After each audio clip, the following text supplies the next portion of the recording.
عہد قدیم بھی کہتے ہیں، عہد عتیق بھی کہتے ہیں، اور نیا نامے کو عہد جدید بھی کہتے ہیں۔ عہد نامے کا مطلب ہے معاہدہ، قول و قرار کرنا، عہد بندی کرنا، اور یہ خدا اور اس کے لوگوں کے درمیان ایک معاہدہ ہے، ایک عہد بندی ہے کہ ہم اس کے آئین اور قانون کے مطابق چلیں۔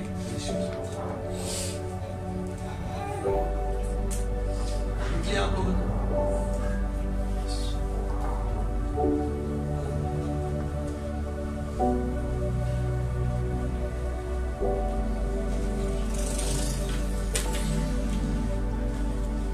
ہمارے عہد نامہ میں 39 کتابیں ہیں، ٹھیک ہے، اور نئے عہد نامہ میں 27۔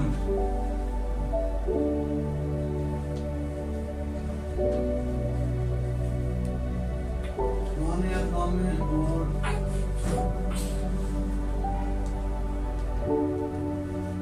نئے عہد نامے کا مرکز جو ہے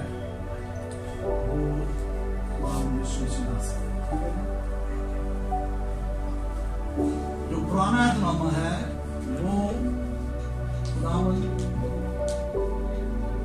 یسوع مسیح کے آنے سے پہلے، اور نیا عہد نامہ یسوع مسیح کے آنے کے بعد، ٹھیک ہے، پرانے عہد نامے اور نیا عہد نامہ۔ اور اگر میں اپنے الفاظ میں سے بیان کروں تو یہ بائبل مقدس 2 عہد ناموں کا مجموعہ ہے، اور یہ ہمارے 2 ہونٹ ہیں، جی، ایک ہونٹ پرانا عہد نامہ اور ایک ہونٹ نیا عہد نامہ۔ اور جب آپ کے ہونٹ جنبش کرتے ہیں، زبان اندر سے بولتی ہے، تو جب یہ کھلتے ہیں تو پھر آواز آگے جاتی ہے۔ یعنی خدا پرانے وقتوں میں بھی بات کرتا رہا اور نئے عہد نامہ کے ذریعے بھی بات کرتا رہا۔ اگر آپ بائبل مقدس کو دیکھیں تو خدا طرح بطرح، حصہ بہ حصہ اپنے نبیوں کے ذریعے سے کلام کرتا رہا، اور خود اس نے اپنے اکلوتے بیٹے کے وسیلہ سے کلام کیا۔ بائبل مقدس جو کہ ٹوٹل 66 کتابوں کا مجموعہ ہے، ٹھیک ہے، اس میں 66 صحیفے کہا جا سکتا ہے۔ اب ہم نے دیکھنا ہے کہ بائبل مقدس کے نام کیا ہیں، ٹھیک ہے، یہ لکھ لیں آپ۔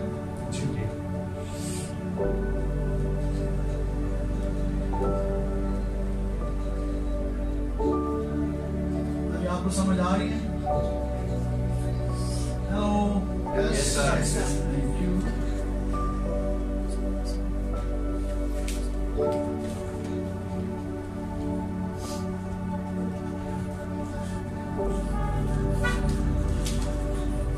اس کو خدا کا نام بھی کہتے ہیں،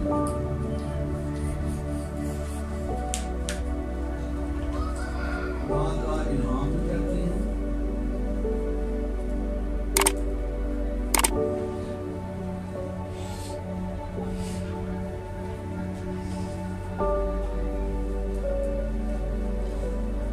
پاک صاحب بھی کہتے ہیں،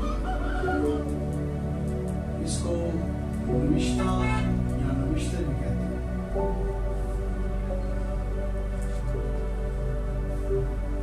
خدا کے منہ کی باتیں بھی، خدا کے دل کی باتیں بھی، ٹھیک ہے۔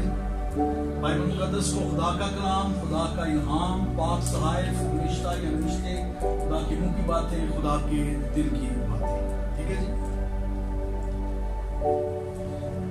بائبل مقدس کے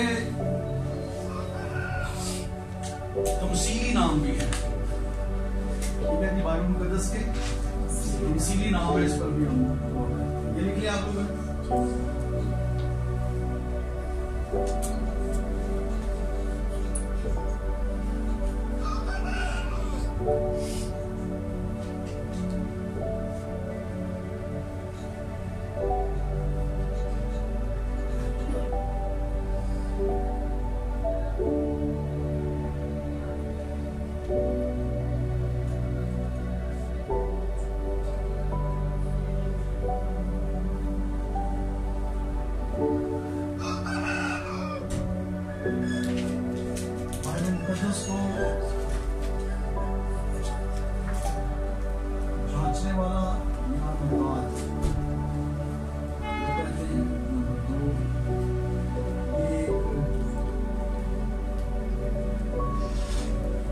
چراغ روشنی ہے،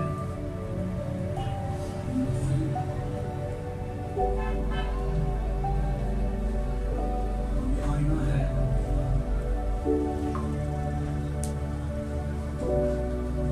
چار پاک کرنے والا حوض ہے، 5 خوراک ہے، 6 یہ سونا ہے، سونے سے قیمتی ہے، 7 یہ تھوڑی قیمت ہے، 9 یہ تلوار ہے، 10 یہ بیج ہے۔ بائبل مقدس کے تمثیلی نام، جانچنے والا یا نکات، کیونکہ خدا کا کلام زندہ اور مؤثر اور ہر ایک دو دھاری تلوار سے کیا ہے جی زیادہ تیز ہے، اور جان اور روح اور بند اور گودے کو جدا کر کے گزر جاتا ہے، اور دل کے خیالوں اور ارادوں کو۔ عبرانیوں کا مصنف 4 باب اس کے بارے میں آدمی لکھتا ہے۔ بائبل کے اندر یہی ایک ایسا مقام ہے جہاں بائبل نکات کی حیثیت سے عیاں ہے۔ بائبل مقدس پر تنقید کی جسارت کون کرے گا جبکہ یہ خود ہماری نکات ہے یا ہمارا جانچنے والا ہے۔ یہ ایک چراغ ہے یا روشنی ہے، جیسے زبور نویس کہتا ہے تیرا کلام میرے قدموں کے لیے چراغ اور میری راہ کے لیے روشنی ہے۔ اور زبور نویس اسی زبور میں 119 میں زبور کی 105 آیت میں پڑھی، اور اسی زبور میں کہتا ہے میں نے تیرے کلام کو اپنے دل میں رکھ لیا تاکہ تیرے خلاف گناہ نہ کروں۔ اور یسوع مسیح نے کہا چراغ کو جلا کر کوئی بھی پلنگ کے نیچے نہیں رکھتا بلکہ پیمانہ پر رکھتا ہے، یعنی چراغ دان پر رکھتا ہے۔ اب خدا کا کلام کیا ہے جی چراغ ہے، ہمارے قدموں کے لیے چراغ اور ہماری راہ کے لیے روشنی ہے۔ اور مقدس داؤد کہتا ہے میں نے تیرے کلام کو اپنے دل میں رکھا، یعنی دل چراغ دان ہے، دل چراغ دان ہے، اور چراغ ہمیشہ چراغ دان پر رکھتے ہیں جس سے سارے گھر کو روشنی ملتی ہے۔ اب خداوند کا کلام جب چراغ ہے اور ہمارا دل چراغ دان ہے، تو پھر جب ہم اس کلام کو اپنے اندر لیتے ہیں، کنسیو کرتے ہیں، ریسیو کرتے ہیں، تو یہ کلام نہ صرف ہمارے اندر ایمان پیدا کرتا ہے بلکہ یہ کلام ہمیں بناتا ہے، سنوارتا ہے، نکھارتا ہے تاکہ ہم اس کے لائق ہو جائیں۔ ہاللیلویہ۔ سو یہ کلام اس لیے معتبر ہے، اس لیے لا تبدیل ہے، لا خطا ہے، لا فانی ہے کہ یہ کلام میرے اور آپ کے یہوہ پاک، اور اس نے اپنے سب ناموں سے زیادہ عظمت اپنے کلام کو بخشی۔ یہ کلام کبھی آپ کو گرنے نہیں دے گا، یہ کلام آپ کو اٹھائے گا، یہ آپ کو یہ کلام بنانا شروع کرے گا، اور جب آپ اس کلام کو ویلیو دیں گے، اول درجہ دیں گے، اس کو آگے رکھیں گے، تو یہ کلام آپ کے لیے رستے ہموار کرنا شروع کر دے گا، بند دروازے کھلنا شروع ہو جائیں گے، کیونکہ یہ کلام پانی کی مانند بھی ہے، پانی رستہ خود بناتا ہے۔ سو یہ کلام ایک چراغ ہے یا روشنی، یہ کلام آئینہ ہے۔ یہ کلام کیا جی آئینہ ہے۔ اگر ہم مقدس پولس رسول کا خط تیموتھیوس کی کلیسیا کے نام دیکھیں، مقدس پولس رسول کا خط تیموتھیوس کی کلیسیا کے نام، اور اس کا دوسرا تیموتھیوس 3 باب اس کی 16ویں آیت میں لکھا ہے ہر ایک صحیفہ، 3 باب 16ویں آیت، ہر ایک صحیفہ جو خدا کے الہام سے ہے تعلیم اور الزام اور اصلاح اور راست بازی میں تربیت کرنے کے لیے فائدہ مند بھی ہے تاکہ مرد خدا کامل بنے اور ہر ایک نیک کام کے لیے بالکل تیار ہو جائے۔ یعنی خدا کا جو کلام ہے وہ اس کے الہام کی وجہ سے ہے، اور الہام کا مطلب ہے خدا برید کرتا ہے، پھونکتا ہے، یعنی اس نے کہا روشنی ہو جا، یعنی خدا نے ابتدا میں زمین و آسمان کو بنایا، زمین ویران اور سنسان تھی اور گھراؤ کے اوپر اندھیرا تھا، اور روح خدا پانی کی سطح پر کیا کرتی تھی یعنی رنگ بکھیرتی تھی، اور اس نے کہا روشنی ہو جا تو روشنی ہوگی۔ اب یہ جو خدا کا الہام ہے یہ تعلیم اور الزام اور اصلاح اور راست بازی میں تربیت کرتا ہے، یعنی یہ کلام الزام لگاتا ہے، الزام لگاتا ہے. آپ آئینے کے سامنے جاتے ہیں ہر روز, آئینہ الزام تراشی کرتا ہے. آئینہ آپ کو بتاتا ہے کہ آپ کے بال جس طور سے آپ بنانا چاہتے ہو یا چاہتی ہو یہ ٹھیک نہیں ہے, یا آپ نے اگر صحیح طرح منہ نہیں دھویا, اگر صابن یہاں پر لگا ہے, آئینہ آپ کو بتائے گا. آئینہ آپ کے داغ جھریوں دھبوں کو بھی بتائے گا, آپ کے عیب کو یہاں کرے گا. اور پھر یہ کلام نہ صرف الزام کرتا ہے بلکہ اصلاح بھی کرتا ہے. یعنی بائبل آئینہ ہے, اور جب آپ بائبل مقدس کو پڑھنا سیکھتے ہیں, اسٹڈی کرتے ہیں, سیکھتے ہیں, تو یہ کلام آپ پر الزام لگاتا ہے. یعنی آئینے کی مانند الزام لگاتا ہے کہ آپ یہاں سے رونگ ہو, یہاں پر ٹھیک ہو, یہاں پر آپ نہیں صحیح. اور پھر اصلاح کار ہے یہ کلام. یہ کلام صلاح کاری کرتا ہے کہ میرے بیٹے میری بیٹی, یاد کر تو کہاں سے گرا ہے, تو نے اپنی پہلی سے محبت چھوڑ دی ہے. خیال کر کے تو کہاں سے گرا ہے, اور توبہ کر کے پھر اپنی جگہ پر آ جا, پھر اسی جگہ پر چل. اپنے آئین اور قانون کی کتاب کو دیکھ جو میں نے تیرے لیے دی ہے, تاکہ تیری اس زندگی میں وہ داغ جھریاں دبے ختم ہو جائے. عیب دار مسیح کی زندگی نہیں ہونی چاہیے. اگر اس کتاب کا مصنف تو کچھ سالوں پہلے اس نے یہ لکھا, لیکن کلام ہمیں پہلے سے نصیحت کرتا ہے کہ ایک مسیح کو بے عیب ہونا چاہیے, کیونکہ ہم بے عیب برا کے لہو سے خریدے گئے ہیں. تو آئینہ جب ہم دیکھتے ہیں تو جب وہ ہمارے پر الزام لگاتا ہے, اور پھر اصلاح کاری ہماری ہوتی ہے کہ ہم نے یہ کرنا ہے, تو یہ کلام بھی اصلاح کار ہے. یہ ہمیں بتاتا ہے کہ ہم نے کس طور سے اپنے آپ کو درست کرنا ہے. نمبر 4, یہ کلام پاک کرنے والا حوض ہے. پاک کرنے والا حوض ہے. جب جب آپ حوض میں جاتے ہیں وہ آپ کے بدن کو نیٹ اینڈ کلین کرتا ہے. تو جب آپ اس کلام میں غوطہ زنی کرتے ہیں, اس کلام کے حوض میں کودتے ہیں, تو یہ کلام بھی آپ کو پاک اور صاف کرتا ہے. بہت سارے لوگ کلام کو سمندر سے گہرا کہتے ہیں, لیکن میں اس کو سمندر یا سمندر سے گہرا نہیں کہتا, کیونکہ سمندروں کو بنانے والا کیسے سمندر ہو سکتا ہے. یہ سمندر جتنے, ایک سمندر کو چھوڑیں آپ, دنیا کے تمام سمندر کو دیکھ لیں, وہ بھی کم ہیں. یہ ایسا حوض ہے, جتنا آپ اس میں ڈیپتھ میں چلتے جائیں گے آپ کو موتی ملنا شروع ہو جائیں گے. اور اس میں آپ جتنا زیادہ غوطہ زنی کریں گے آپ کو یہ نیٹ اینڈ کلین کرنا شروع کرے گا, کیونکہ یہ میرے اور آپ کے خداوند یسوع مسیح کا.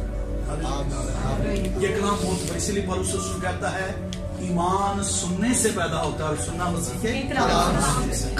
یہ کلام کتنا جلالی کلام ہے کہ یہ آپ کے اندر ایمان بناتا ہے, ایمان لفٹ اپ کرتا ہے, بلڈ اپ کرتا ہے, گرو اپ کرتا ہے, تاکہ آپ اس کے قد کے اندازہ تک پہنچ جائیں. اسی لیے پولس رسول کہتا ہے اب میں زندہ نہ رہا بلکہ مسیح.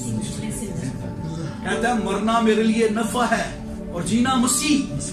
کہ اگر میں خداوند کے پاس جاؤں, رحلت کر لوں, یہ اچھی بات ہے, لیکن یہ بھی بینیفٹڈ ہے کہ میں یہاں پر زندہ رہوں گا تو اس کے کلام کی منادی کروں گا, اس کے کلام کا اشتہار دوں گا, خوشخبری سناؤں گا, تاکہ لوگ بچ جائیں, لوگ نجات پائیں, لوگ مخلصی پائیں, لوگ رہائی پائیں.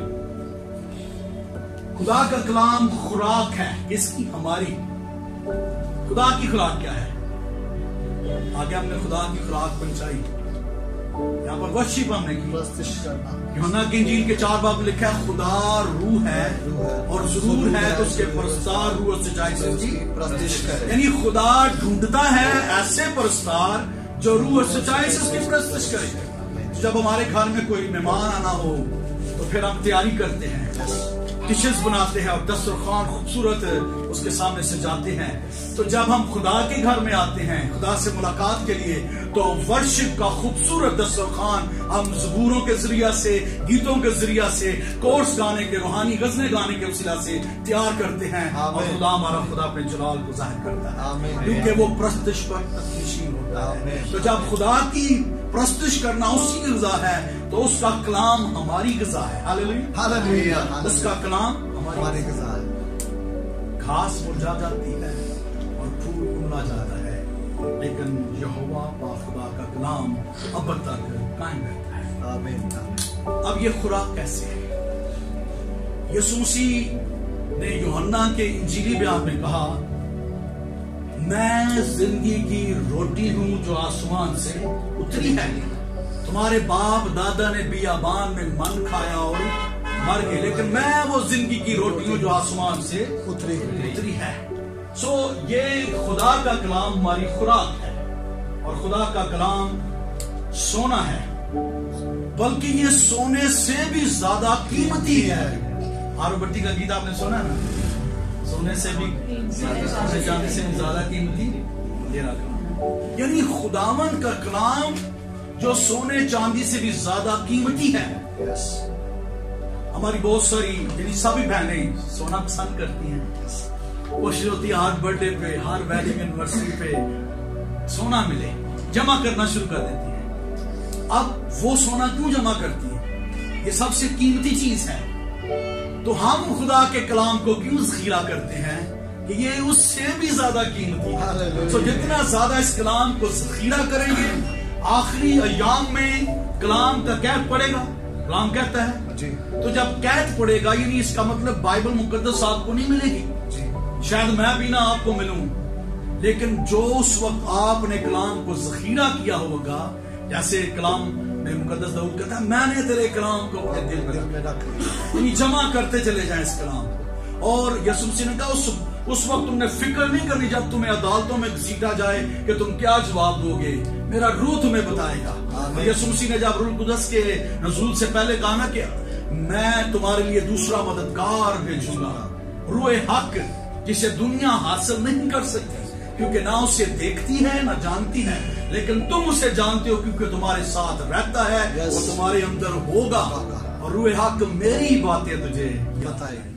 تو یا تو بھائی اس سے ہی دلائے گا جو پہلے سے موجود ہو، یعنی جب آپ کے اندر ذخیرہ ہے تو پاک روح کیا کرے گا؟ وہ مددگار ہے، وہ یاد دلائے گا۔ اس لیے یہ کلام سونے سے زیادہ قیمتی ہے۔ یہ کلام تھوڑا ہے، سربکاری کرتا ہے۔ روح القدس کا نزول دوسرے رسولوں کے مال دوبا میں ہوا، پطرس پاک روح سے بھر گیا اور اس نے کلام کرنا شروع کر دیا، اور لکھا ہے ان کے دلوں پر کیا لگی؟ چوٹ لگی۔ یعنی یہ کلام سربکاری کرتا ہے ہتھوڑے کی مانند، اور جب یہ ہتھوڑے کی مانند سربکاری کرتا ہے تو پھر لوگوں نے پکارنا شروع کر دیا، اے بھائیو ہم کیا کریں، اے بھائیو ہم کیا کریں۔ اس کا مطلب کلام ہتھوڑا ہے، اور تھوڑا جب چلتا ہے تو پھر سربکاری ہوتی ہے، جب سربکاری ہوتی ہے تو پھر درد ہوتی ہے، اور پھر درد کی دعائی کی ضرورت ہوتی ہے۔ اور پطرس نے دعائی دی کہ تم میں سے ہر ایک توبہ کرے اور یسوع مسیح کے نام میں گناہوں کی معافی کے لیے بپتسمہ لے تو روح القدس انعام میں پاؤ گے، کیونکہ یہ وعدہ تم سے، تمہاری اولاد سے اور دور کے لوگوں سے بھی ہے جن کو خدا ہمارا خدا اپنے پاس بلائے گا۔ یہ کلام تلوار ہے، یہ کلام تلوار ہے۔ افسیوں کے 6 باب میں دیکھیں تو لکھا ہے خدا کا کلام جو روح کی تلوار ہے۔ یرمیہ کے صحیفے میں لکھا ہے جو میرا کام لاپرواہی سے کرتا ہے، جو میرا کام لاپرواہی سے کرتا ہے اور اپنی تلوار کو خون ریزی سے باز رکھتا ہے وہ ملعون ہے، یعنی لعنتی ہے۔ جو اپنی تلوار کو خون ریزی سے باز رکھتا ہے، یعنی یہ کلام جب تلوار ہے اور یہ تلوار دو دھاری ہے جو سنانے والے پر بھی چلتی ہے اتنی اور سننے والے پر بھی چلتی ہے، تو جب ہم اس کلام کو لاپرواہی سے کرتے ہیں، اس خدمت کے کام کو اور تلوار کو خون ریزی سے باز رکھتے ہیں، یہ کلام خون ریزی کرتا ہے جی۔ جو فزیکلی تلوار ہے وہ قتل کر دیتی ہے، بندہ مر جاتا ہے، لیکن جب یہ خدا کے کلام کی تلوار چلتی ہے تو یہ روحانی طور پر وار کرتی ہے اور اس کو بناتی سنوارتی ہے، یعنی اس کو پش کرتی ہے تاکہ وہ خداوند کے جلال میں بننا شروع ہو جائیں، کیونکہ یہ کلام تلوار کی مانند ہے۔ یہ بند اور گودے کو جدا کر کے گزر جاتا ہے اور اثر انداز ہوتا ہے۔ اس لیے ہم گیت گاتے ہیں تیرا کلام زمانے میں خداوند اثر دکھا کے رہتا ہے جس بھی روپ میں آتا ہے۔ ہاللیلویا۔ اگر وہ یہوہ پاک خدا آسمانی باپ کی صورت میں اس نے کہا روشنی ہو جا تو روشنی ہو گئی۔ جب وہ اپنے بیٹے کی صورت میں مجسم کلام ہوا اس نے کہا لازر قبر سے نکلا، اور آج وہ اپنے پاک روح کی قدرت کے وسیلہ سے ہمیں بناتا سنوارتا ہے۔ اور جب پطرس اور یوحنا لوگوں نے سلاس اور پولس پر ہاتھ رکھے روزے رکھ کر، تو روح نے کہا کہ ان کو میرے کام کے لیے یہ کلام بیج ہے، یہ کلام بیج ہے۔ یسوع مسیح کے پاس اندریاس اور نتنیل آیا کہ یونانی مائی لوگ تجھے ملنا چاہتے ہیں۔ یسوع مسیح نے بڑی خوبصورت بات کہی، اس نے کہا جب تک گیہوں کا دانہ زمین پہ گر کر مر نہیں جاتا بے پھل رہتا ہے، جب مرتا ہے تو پھر بہت سا پھل آتا ہے۔ اب سوال کیا ہوا ہے کہ یونانی تجھے ملنا چاہتے ہیں، خرسطس کو ملنا چاہتے ہیں، کیوں ملنا چاہتے ہیں؟ ریزن کیا ہے؟ کہ آپ کو پتا ہے کہ جو طب کے ماہر ہیں وہ یونانی ہیں، ہر ایک علاج طب کے ماہر نے کیا، لیکن ان کے کانوں میں یہ آواز پڑی کہ کوڑ کا علاج ہم تو دریافت نہیں کر سکتے، لیکن یہ کیسا طبیب ہے جو یروشلم کے شہروں گلیوں میں پھرتا ہے اور کوڑیوں کو کہتا ہے جاؤ اپنے تائیں کائنوں کو دکھاؤ، تو وہ جاتے جاتے پاک صاف ہو جاتے ہیں۔ جو کہتا ہے میں چاہتا ہوں کہ تم پاک صاف ہو جاؤ، اس کو دیکھنے آئے ہیں، تو کیونکہ وہ فلسفہ جانتے ہیں، یسوع مسیح فلسفہ بیان کرتا ہے کہ جب تک گیہوں کا دانہ زمین میں گر کر مر نہیں جاتا پھل نہیں لاتا۔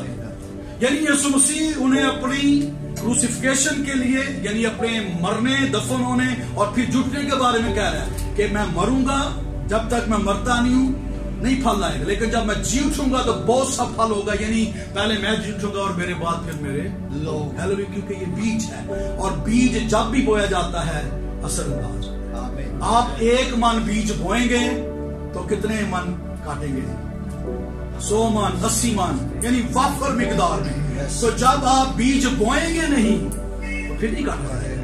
یہ بائبل مقدس کے تمثیلی نام میں نے بتائے کہ بائبل جانچنے والا نکات ہے، ایک چراغ ہے، ایک روشنی ہے، یہ آئینہ ہے، یہ پاک کرنے والا ہوش ہے، یہ خوراک ہے، یہ سونا ہے، یہ تھوڑا ہے، یہ تلوار ہے، اور یہ بیج ہے۔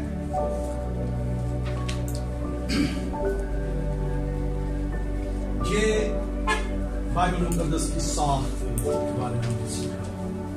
دوسرا پوائنٹ ہے بائبل مقدس کی اہمیت کیا ہے؟ بائبل مقدس کی کیا آپ نے لکھ لیا؟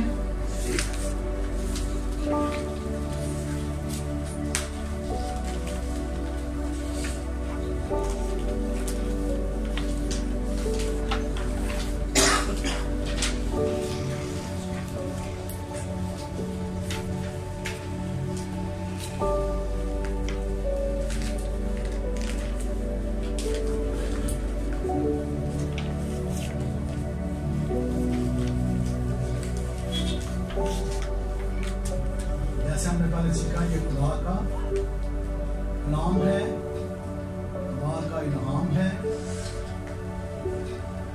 جو پاک صحائف ہیں جیسے نوشتہ بھی کہتے ہیں، نوشتے بھی کہتے ہیں، خدا کے منہ کی باتیں، خدا کے دل کی باتیں،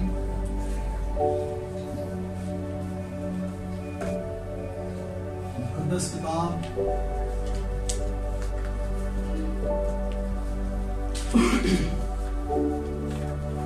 اب یہ حقیقت ہے کہ خدا کا کلام جو ہے وہ اپنے اندر قدرت رکھتا ہے۔ اگر ہم مقدس پطرس رسول کے خط کو دیکھیں، کلام اقدس میں لکھا ہے، دوسرا پطرس اس کا پہلا باب اور اس کی 21ویں آیت مقدسہ کلام اقدس میں لکھا ہے، کیونکہ نبوت کی کوئی بات آدمی کی خواہش سے کبھی نہیں ہوئی، بلکہ آدمی روح القدس کی تحریک کے سبب سے خدا کی طرف سے بولتے تھے۔ خدا کی طرف سے کیا کرتے تھے؟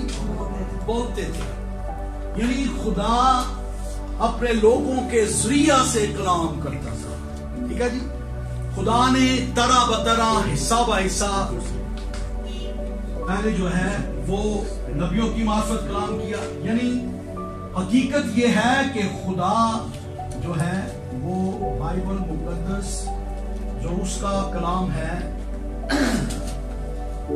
یہ آدمی کی خواہش سے نہیں لکھا گیا، بلکہ خدا روح القدس کی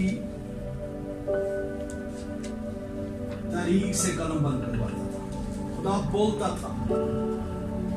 اور اگر جتنے بھی یہاں پر حوالے جات لکھے اس میں سے آپ دیکھیں تو خدا کے کلام کی اہمیت یہ ہے کہ یہ کلام جب ہم سنتے ہیں تو ہمارے اندر ایمان پیدا ہوتا ہے، ہم خدا کو جاننا شروع کر دیتے ہیں کہ ہمارا خدا آسمان اور زمین کا خالق اور مالک ہے، اور اس نے اپنی محبت کا اظہار اپنے اکلوتے بیٹے کے وسیلہ سے کیا۔ اور اگر ہم یوحنا کی انجیل کو دیکھیں، تیسرے باب کی 16ویں آیت میں خدا نے دنیا سے ایسی محبت رکھی کہ اس نے اپنا اکلوتا بیٹا بخش دیا تاکہ جو کوئی اس پر ایمان لائے ہلاک نہ ہو بلکہ ہمیشہ۔ اس کا مطلب خدا کا کلام محبت کا کلام ہے۔ اس میں آپ کو محبت کی داستان ملے گی، اور یہ داستان پیدائش کی کتاب کے پہلے باب میں شروع ہوتی ہے اور یہ مکاشفہ تک جاتی ہے۔ محبت کی داستان کیا ہے کہ خدا نے اپنی محبت سے، افیکشن سے کس کو بنایا؟ آسمان اور زمین، آسمان زمین کو بنا دیا، ٹھیک ہے۔ باغ عدن میں اس نے کیا کیا؟ مٹی کو گوندا، سانا، اور اس مٹی سے کیا بنایا؟ آدم۔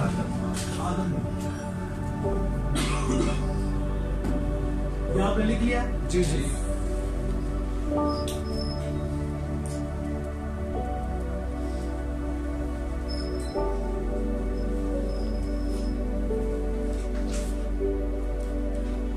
محبت سے آدم کو بنا دیا۔ خدا ان سے کلام کرتا تھا ہر روز ٹھنڈے وقت میں، جی جی، یعنی فیلوشپ تھی۔ جی۔ اور جب خدا ان سے کلام کرتا تھا، خدا نے ان کو آئین بھی دے دیا، ان کے لیے حد بھی مقرر کر دی، روزانہ ملتا تھا، کیونکہ خدا کی صفات پر انسان بنا ہے۔ خدا نے اپنی صفات اس میں اٹھیلی اور خدا نے اسے پاک بنایا، اس کے نتنوں میں زندگی کا دم پھونکا۔ آج اگر ہم انسان کے اس جسم کی اناٹمی اینڈ فزیالوجی کو دیکھیں تو اس کا ہر ایک باڈی پارٹ اپنے اندر خدا کی خوبی کو بیان کرتا ہے۔ آنکھوں کو دیکھ لیں، یہ آپ کو جو آنکھیں خوبصورت نظر آتی ہیں، آئی برو، پھر آئی لیشز، پھر وائٹ سی جلی کنجنٹائوا، پھر اس کے آگے ایک شفاف حصہ ہوتا ہے کارنیا، اس کے پیچھے آپ کو کلرفل چیزیں نظر آئیں گی، جیسے میری تھوڑی تھوڑی بلیاں، اس کو آئرس کہتے ہیں۔ اس کے پیچھے انٹیریئر چیمبر ہے، پھر پوسٹیریئر چیمبر ہے۔ انٹیریئر اور پوسٹیریئر چیمبر کے درمیان میں ایک عدسہ ہے جس کو لینس کہتے ہیں، اور لینس کے بھی 3 حصے ہیں۔ اس کے پیچھے پھر آپ کو وٹریس نظر آئے گا، جالی نما، اس کے پیچھے پھر آپ کو ریٹنا نظر آئے گا، کورائڈ ایک لیئر ہوتی ہے، اس کے پیچھے آپٹک نرو، اور یہ سارا سسٹم، یعنی پورے بدن کی اناٹمی اینڈ فزیالوجی کی کتابیں ایک طرف اور آنکھ کی اناٹمی اینڈ فزیالوجی کی کتاب ایک طرف۔ تو آنکھ 1.5 انچ کتنی لمبی، لیکن اس میں بڑی خوبصورت خدا نے باتیں دی ہیں اور بڑی خوبصورت بنائی ہیں۔ یعنی خدا نے عدن میں آدم کو بنایا تو اس کے نتنوں میں زندگی کا دم پھونکا تو انسان جیتی جان ہوا۔ کتنی محبت خدا نے۔ اب آئین دے دیا کہ تم نے ہر ایک درخت کا پھل بے روک ٹوک کھانا ہے، لیکن جس دن تم نے نیک و بد کی پہچان میں سے کھایا تم مرے۔ یعنی کنیکشن ٹوٹ گیا۔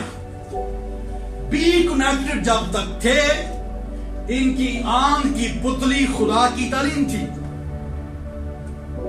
اگر آپ انبیاء متاخرین میں سے دیکھیں، امثال کی کتاب کا مصنف مقدس سلیمان، تو سلیمان اپنی امثال کے 7ویں باب کی پہلی 2 آیات میں لکھتا ہے، اے میرے بیٹے، میرے فرمان کو بجا لا اور زندہ رہ، میری تعلیم کو اپنی آنکھ کی پتلی جان، اسے اپنے ہاتھوں کی انگلیوں پر باندھ لے اور دل کی تختی پر لکھ لے۔ یعنی 3 طرح کی چیزیں ہیں۔ اب خدا نے ان کو تعلیم دی جو ان کی آنکھ کی پتلی تھی۔ کیسے؟ ابلیس آیا، اس نے بہکانے کے لیے کیا کہ کیا خدا نے سارے درختوں کا پھل کھانے سے منع کیا؟ لیکن آنکھ کی پتلی خدا کی تعلیم تھی، تو ہوا نے کیا کہا؟ ہم ہر ایک درخت کا پھل بے روک ٹوک کھا سکتے ہیں، لیکن نیک و بد کی پہچان کے درخت سے منع کیا ہے۔ اسے کہا نہیں، خدا جانتا ہے جس دن تم اسے کھاؤ گے تم خدا کی مانند ہو گے، تمہاری آنکھیں کھل جائیں گی۔ اب آنکھ کی پتلی خدا کی تعلیم ہوگی تو پھر قائم رہیں گے۔ اب یہاں پر ابلیس نے کیا کیا؟ اگر آپ کی آنکھیں دھندلا دیکھتی ہیں، 2 ریزن ہیں۔ یا تو آپ کی نظر ویک ہے، دور کی یا نزدیک کی، تو یہ آپ کو کیپچر ہے، موتیا ہے۔ اب اس کے ساتھ اگر آپ ڈائبٹیز ہیں، شوگر کے پیشنٹ ہیں، تو آپ کے پیچھے پردہ میں خرابی ہے، ڈاکٹر کیا کرے گا؟ آپ کو ایک ڈائلیٹنگ ڈراپ ڈالے گا، جس کو اسپیشل ڈراپ کہا جاتا ہے۔ وہ جب ڈراپ آپ کے آنکھ میں ڈالا جائے گا تو وہ آپ کی پتلی کو ڈیلیوٹ کر دے گا، پتلی کو پھیلا دے گا۔ اب آپ کو تھوڑا دھندلا نظر آنا شروع ہو جائے گا، لیکن ڈاکٹر جو ہے وہ اپنی مشین کے ذریعے سے آپ کو ڈیٹیل ٹیسٹ کرے گا، تو آپ کا وٹریس، لینس، ریٹنا، آپٹک نرو سب کچھ آپ کو پتا چلے گا کہ آپ کے راڈز میں پرابلم ہے، جو رات کو دیکھتے ہیں یا قوم جو دن کو دیکھتی ہیں، تو وہ آپ کو دیکھ لے گا، ٹھیک ہے۔ اب ابلیس نے کیا کیا؟ اپنا ڈائلیٹنگ ڈراپ ڈال دیا، یعنی اپنی تعلیم کا ڈائلیٹنگ ڈراپ، کیونکہ ان کی آنکھ کی پتلی کیا تھی؟ خدا کی تعلیم، کہ ہر ایک درخت کا پھل کھا سکتے ہو لیکن ایک بات کی پہچان میں سے۔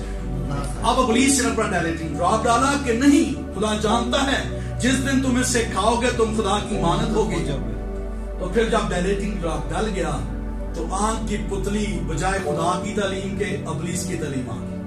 اب ابلیس کلیئر دیکھ رہا ہے کہ ہوا بہہ چکی ہے، اور اسے دیکھا کہ کھانے میں یہ خوبصورت ہے، دکھنے میں خوبصورت ہے، خوشنما ہے، تو اس نے کھا لیا اور خدا کے جلال سے۔ اس لیے خدا کا بندہ کہتا ہے تو میری تعلیم کو اپنی آنکھ کی پتلی جان۔ یہ آنکھیں تو ایک دروازہ ہے، کیونکہ آنکھیں دیکھتی ہیں اور خواہش پیدا کرتے ہیں، اور خواہش کس کو جنم دیتی ہے؟ گناہ۔ اور گناہ کیا کرتا ہے؟ موت پیدا کرتا ہے، خدا کے جلال سے محروم کر دیتا ہے۔ اگر آپ اس کلام کو پڑھیں گے یہ آپ کی آنکھ کی پتلی بن جائے گا۔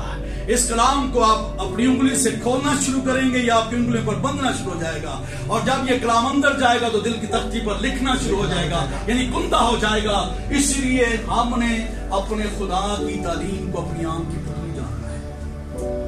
اس لیے خدا کلام کرتا ہے میرا بندہ یشوع تو کیا کر، میرا بندہ موسیٰ مر گیا ہے، تو بے دل نہ ہو، تو خوف نہ کھا، تیرا دھیان دن اور رات کہاں پر ہو؟ میری شریعت پر، میرے منہ کی باتوں پر، میرے آئین پر، میرے قانون کی کتاب پر، میرے دل کی باتوں پر، میرے دل کی باتوں پر۔ تو نہ اس سے دائیں مڑنا اور نہ بائیں مڑنا، تب بھی تجھے اقبال مندی کی راہ نصیب ہوگی اور تو خوب کامیاب ہوگا۔ خوب کامیاب نہیں بلکہ خوب کامیاب ہوگا۔ اور پھر یسوع مسیح کہتے ہیں آنکھ بدن کا چراغ ہے، اگر تیری آنکھ درست ہے تو تیرا سارا بدن روشن ہے، درست ہے۔ اور مقدس پولس رسول اس مکاشفے کو آگے لے کر جاتے ہیں اور اس ایمان کے بانی اور کامل کرنے والے یسوع کو، یعنی آپ کی نگاہیں یسوع پر ہوں گی جو نور ہے، اور وہ نور آپ کی زندگی میں لائے گا تاکہ آپ بھی نور بنتے چلے جائیں۔ بائبل مقدس کی، خدا کے کلام کی اہمیت یہ ہے کہ ہم نے اسے اپنی آنکھ کی پتلی جاننا ہے، اسے اپنے ہاتھوں کی انگلیوں پر باندھنا ہے اور دل کی تختی پر لکھتے جانا ہے۔ خدا کا کلام جو بائبل مقدس ہے کیسے پہنچا، کیسے لکھا گیا؟ ہاں جی، سمجھ آ رہی ہے آپ کو؟ جی۔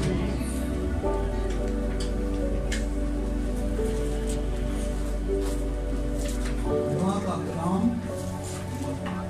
ہم تک کیسے پہنچا؟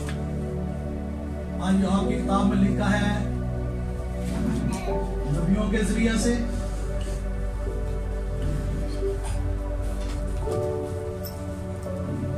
پھر بیٹے کے ذریعے سے، ٹھیک ہے جی جی، اور پھر رسولوں کے ذریعے سے۔ آپ کی کتاب میں یہ ایک چیز بنی ہے،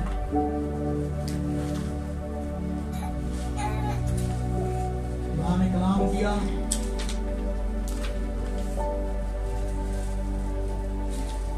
پھر درمیانی بیٹے کے ذریعے سے، اور پھر رسولوں کے ذریعے سے۔ ٹھیک ہے جی، ایسے ہی ہے۔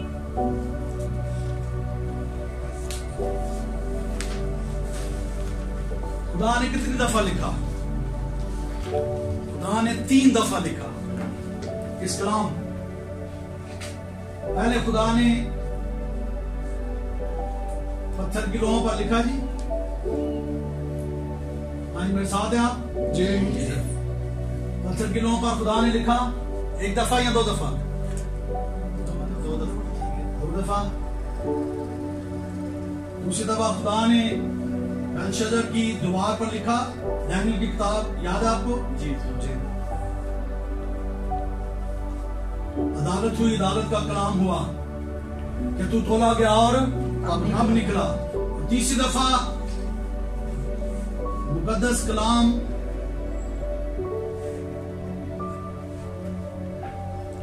ہیکل کے فرش کی گرد پر، ہیکل کی فرش کی گرد پر. اور یہ کلام فضل کا کلام کہ جب عورت اینز وقت فیل میں پکڑی گئی اور سب پتھر مارنا چاہتے تھے، یسوع مسیح نے لکھنا شروع کیا کہ تم میں سے کون بے گناہ ہے؟ اگر تم میں سے بے گناہ ہے تو پہلے پتھر وہ مارے. یعنی خدا نے 3 طرح سے لکھا. یہاں پر بھی ہم نے دیکھا نبیوں کے ذریعے سے کلام کیا ہے، بیٹے کے ذریعے سے، رسولوں کے ذریعے سے. ٹھیک ہے جی، یہ لکھ لیا آپ نے.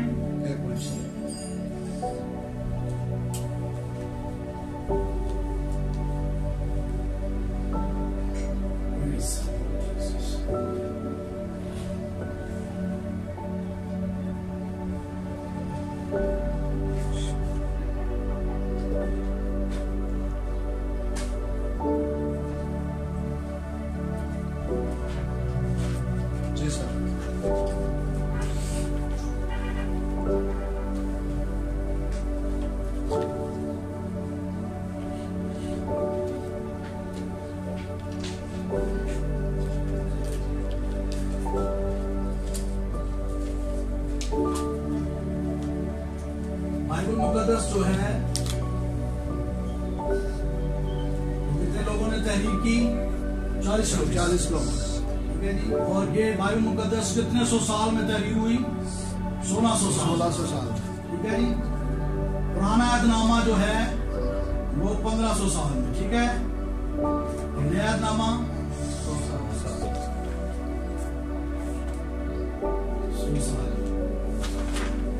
اور جیسے کلام میں لکھا ہے کہ آدمی اپنے دل کی خواہش سے نہیں بولتے تھے بلکہ خدا کے روح کی تحریک سے لکھتے تھے. خدا بولتا تھا، وہ لکھتے تھے. اب مفکرین یہ کہتے ہیں کہ یہ 40 لوگ مختلف علاقوں میں رہتے تھے، لیکن خدا کے کلام کی قدرت ہے، وہ لا تبدیل ہے کہ جیسے جیسے خدا نے کلام لکھوایا انہوں نے تحریر کیا. ٹھیک ہے جی. اب پرانا عہد نامہ جو ہے وہ کون سی زبان میں تحریر ہوا جی؟ عبرانی میں. ٹھیک ہے. اور نیا عہد نامہ یونانی میں. اب پرانا عہد نامہ بھی یونانی میں تحریر ہوا. بعد 70 یہودی علماء نے اکٹھے ہو کر پرانے عہد نامے کو یونانی میں ٹرانسفر کیا. اب سوال یہاں پر یہ اٹھ سکتا ہے یا اٹھے گا یا غیر قومیں آپ سے کر سکتی ہیں، مسیح لوگ کر سکتے ہیں کہ جب پرانا عہد نامہ عبرانی میں لکھا تھا، نیا عہد نامہ کیوں یونانی میں لکھا گیا؟ اور سوال یہ بھی آ سکتا ہے کہ خداوند یسوع مسیح کی زبان کون سی تھی؟ ہاں جی، ارامی. ٹھیک ہے. اب اس دور میں یہودی تھے،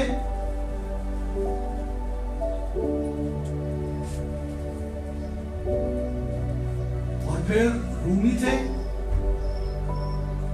اور پھر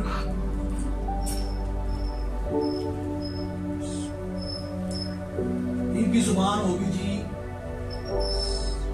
رامی یا عبرانی. ٹھیک ہے جی. ان کی زبان لاطینی تھی. اب یہ یونانی زبان میں کیوں لکھا؟ کیونکہ یونانی زبان جو تھی وہ بین الاقوامی زبان تھی، رائج الوقت. جیسے ہماری قومی زبان کیا ہے؟ اردو.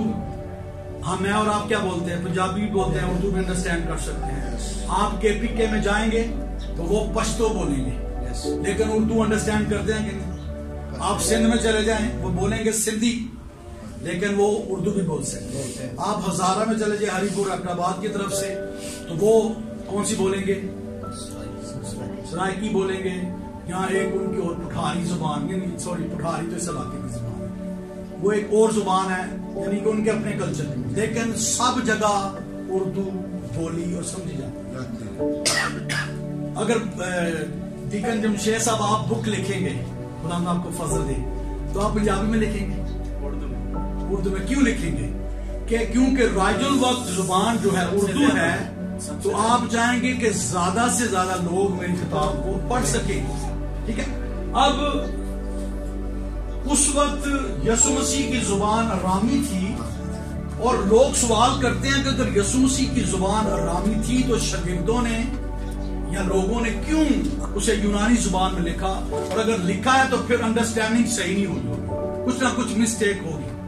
لیکن ہم نے پڑھا کہ خدا آدمی کی خواہش سے نہیں بلکہ اپنے روح کی تحریک سے بولتا تھا.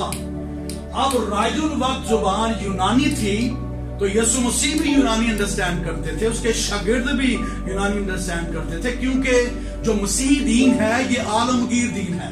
خدا نے دنیا سے ایسی محبت رکھی کہ اس نے اپنا اکلوتا بیٹا، تاکہ جو کوئی یعنی دنیا کے کسی بھی خطے میں کسی بھی مذہب میں ہے، سب کے لیے نجات کا پیغام ہے. اس لیے خدا نے اس وقت کی جو انٹرنیشنل لینگویج تھی یونانی زبان میں ٹرانسلیٹ کرایا تاکہ لوگ نجات بخش کلام کو سیکھ سکیں، پڑھ سکیں. ہاں انڈرسٹینڈ کر رہے ہیں آپ؟ ہم یہ پوائنٹ سیکھا کہ خدا کا کلام کیسے ہم تک پہنچا.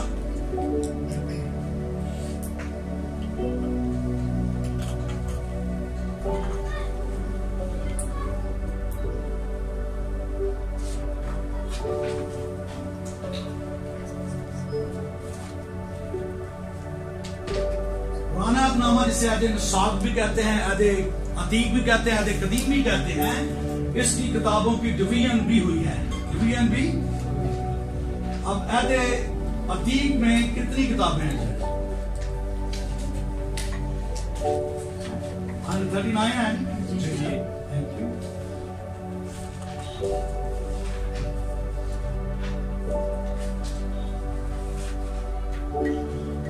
اب جو پرانا عہد نامہ ہے یہ 39 کتابیں ہیں اس کی، اور یہ عبرانی زبان میں لکھا گیا. اب جو سامری تھے نا وہ شریعت کی جو 5 کتابیں ہیں اس کو، شریعت کی پہلی 5 کتابوں کو سامریوں کے بعد یہودی پوری عبرانی بائبل کو پرانے عہد کو مانتے تھے، لیکن جو سامری ہیں وہ صرف شریعت کی پہلی 5. اس شریعت کی 5 کتابوں کو یوسفی شریعت بھی کہتے ہیں، اس کو تورا بھی کہتے ہیں، اس کو تورات بھی کہتے ہیں، اور اس کو توریت بھی کہتے ہیں. ٹھیک ہے جی. اور اس کو اسفار خمسہ بھی کہتے ہیں. اسفار کا مطلب کتابیں اور خمسہ کا مطلب 5، یعنی پہلی 5 جو کتب ہیں یا کتابیں ہیں وہ شریعت کی 5 کتابیں، موسوی شریعت، تورا، توریت اور تورات اسے کہتے ہیں. اب یہ انہیں مانتے تھے. اب پرانا عہد نامہ 3 حصوں میں تقسیم کیا گیا ہے. پہلا حصہ تورا یعنی موسوی شریعت، دوسرا انبیاء اکبر اور انبیاء اصغر کے صحائف، اور تیسرا نغمیہ کتابیں. ٹھیک ہے. اب اس کی ہم اس کو لکھ لیا آپ نے، اس کو جلدی سے ریویو کرتے ہیں. آج کتنا ٹائم ہو گیا؟ 12:30 بجے ٹی ٹائم. اچھا ٹھیک ہے. لکھ لے جی، لکھ لیا صاحب نے؟ جی. اب جو ہم انبیاء اکبر اور انبیاء اصغر، انبیاء اکبر اور انبیاء اصغر یعنی یہ چھوٹے نبی ہو گئے اور یہ بڑے نبی، ایسے ہیں. اب اس کو انبیاء سابقین بھی کہتے ہیں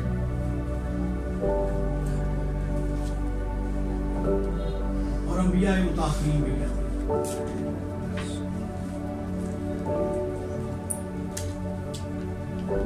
ٹھیک ہے جی. اب جو پہلا حصہ ہے اس میں ہے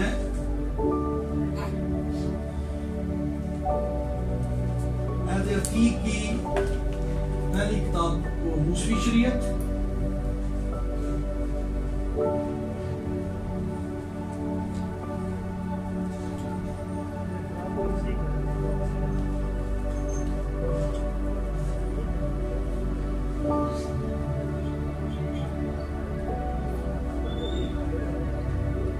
اس میں کتنی کتابیں ہیں جی؟ 5۔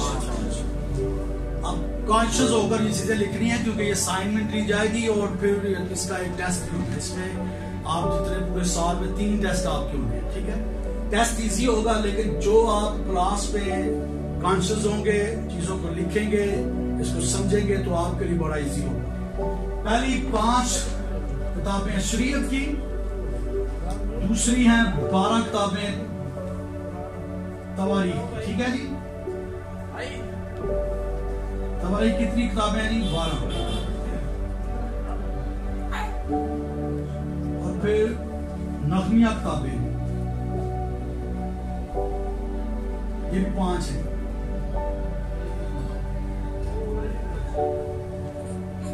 پھر نمبر 4 پہ نبوتی کتاب ہے، یہ نبوت کی کتابیں،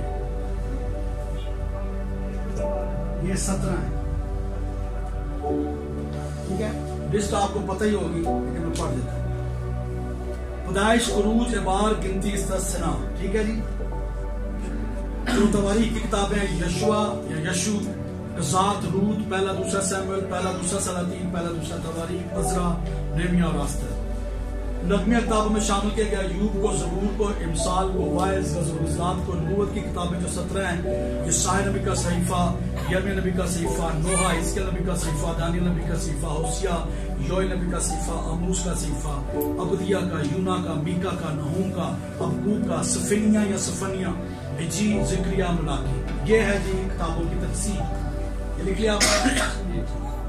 اس کے بعد نئے عہد نامہ کی تقسیم۔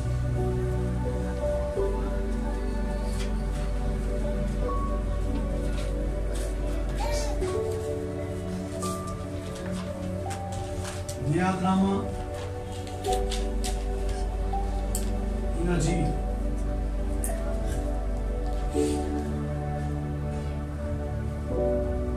کتنی جی؟ 4 ہے۔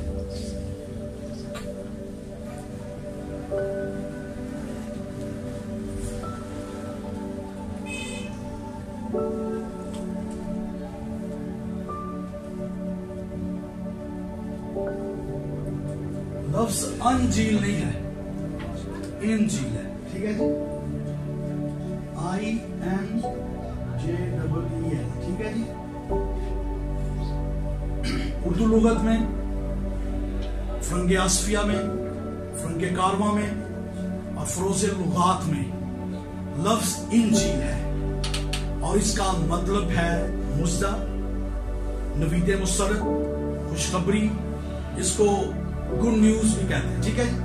اب فرنگ آصفیہ، فرنگ کارواں، اردو لغت اور فروز لغات، اردو ڈکشنری میں لفظ انجیل ہے اور بہت سارے لوگ تلفظ صحیح نہیں بیان کرتے، وہ انجیل کہتے ہیں۔ لفظ ہے انجیل، جیسے بہت سارے لوگ بائبل کو بیبل کہتے ہیں، ٹھیک ہے؟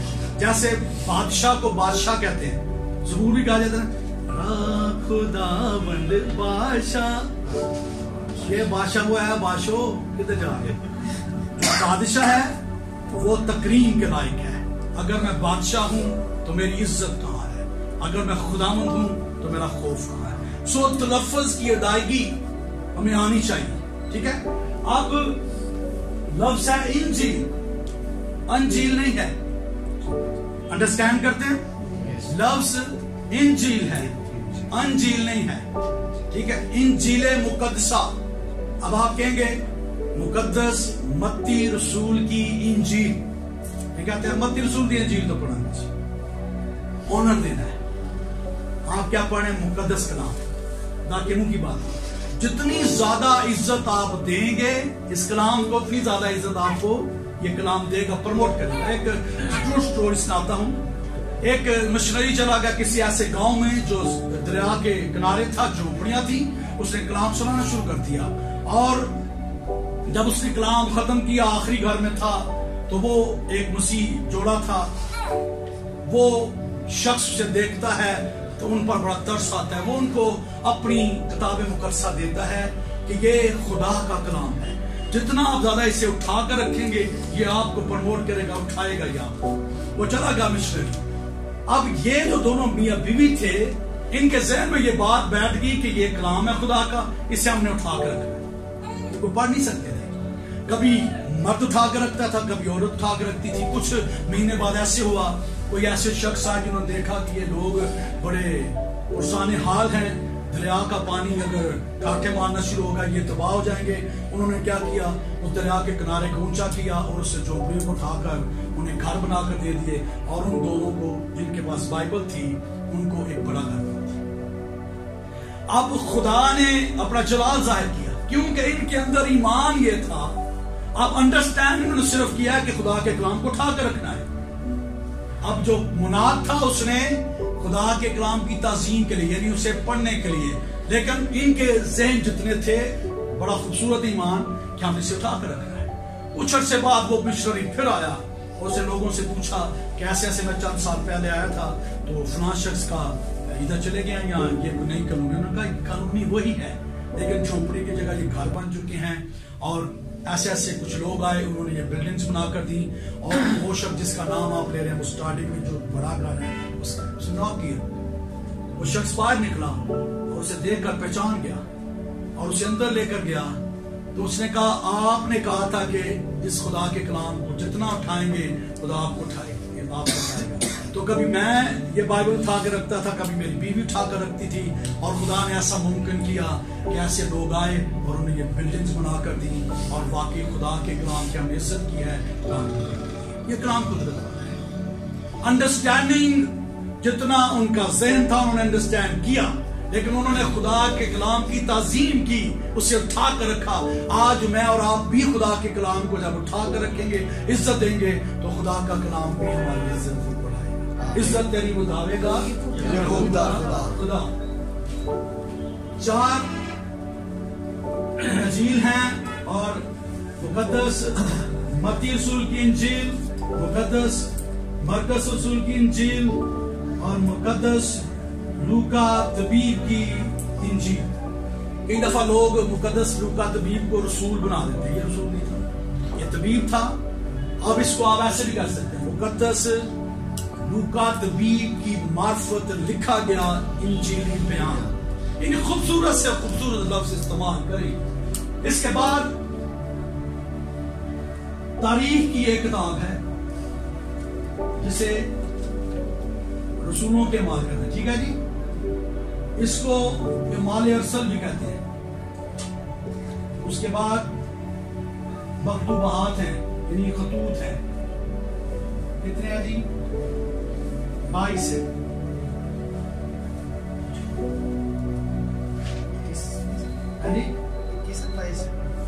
مکاشفہ کو خط کہا جاتا ہے، ٹھیک ہے۔ اب جو 21 ہیں اس میں سے 14 پالوس رسول ہے کہ یہاں پر ایک کنفیوژن دور کروں گا۔ کچھ لوگوں کا خیال ہے کہ عبرانیوں کا خط مقدس پالوس رسول نے نہیں لکھا، لیکن آپ ڈنکے کے چوٹ پر کہہ سکتے ہیں کہ پالوس رسول نے لکھا، ٹھیک ہے۔ ایک بیچ میں ایک لیسن آئے گا جب ہم رسولوں کے اعمال کا سروے کریں گے تو اس میں آپ کو یہ سارا کچھ بتاؤں گا کہ مقدس پالوس رسول کا عبرانیوں کا خط کیوں ہے۔ اس کے جو پہلے 13 خطوط ہیں ان کی روشنی میں ہم ثابت کریں گے 40 پوائنٹ کے ساتھ کہ یہ واقعی مقدس پالوس رسول کا خط ہے۔ ہاں جی، آپ کو ان ساری چیزوں میں کوئی کنفیوژن، کوئی سمجھ نہ آئی ہو تو آپ پوچھ سکتے ہیں کوئی کویسچن۔ سر یہ مکتوبات لکھا یا مکتوبات لکھا؟ مکتوبات یہ مستقبل اور یہ ایمان کے ساتھ ارسل اعمال ارسل یعنی رسولوں کے اعمال۔ تک ہمارا چینل سبسکرائب نہیں کیا تو ابھی سبسکرائب کریں اور بیل آئیکن کو کلک کر کے ہماری لیٹسٹ ویڈیوز کے بارے میں اپڈیٹ جانیں۔